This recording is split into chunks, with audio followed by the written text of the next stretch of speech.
नमस्कार विद्यार्थी मित्रांनो, स्वागत आहे आपलं यूट्यूब चॅनल ज्याचं नाव आहे मोहित मोटिवेटेड एक्झाम चॅनल। आज आपण बघणार आहोत TAIT म्हणजेच टीचर ॲबिलिटी ते इंटेलिजंट टेस्ट 3 परीक्षेसंबंधित आलेली एक नवीन अपडेट। ती अपडेट कोणती आहे तर आपण सुरुवात करूया व्हिडिओला। राज्य परीक्षा परिषदेकडून TAIT 3 परीक्षेसंदर्भात राज्य परीक्षा परिषदेकडून TAIT 3 परीक्षेसंदर्भात पुढील 10 ते 15 दिवसात अधिकृत अधिसूचना जारी होण्याची शक्यता आहे।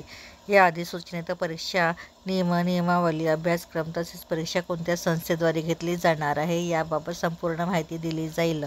सद्यस्थितीत पाहता IBPS मार्फत ही परीक्षा आयोजित केली जाण्याची दाट शक्यता वर्तवली जाते।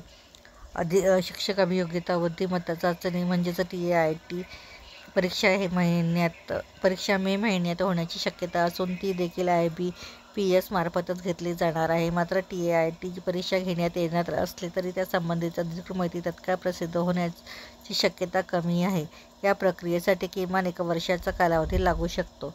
संच मान्यतेनंतर रिक्त व अतिरिक्त पदांची आकडेवारी स्पष्ट होईल।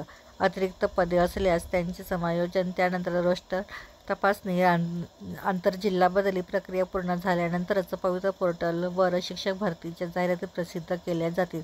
त्यामुळे उमेदवारांनी या प्रक्रियेची वास्तव लक्षात घेऊन तयारी करावी।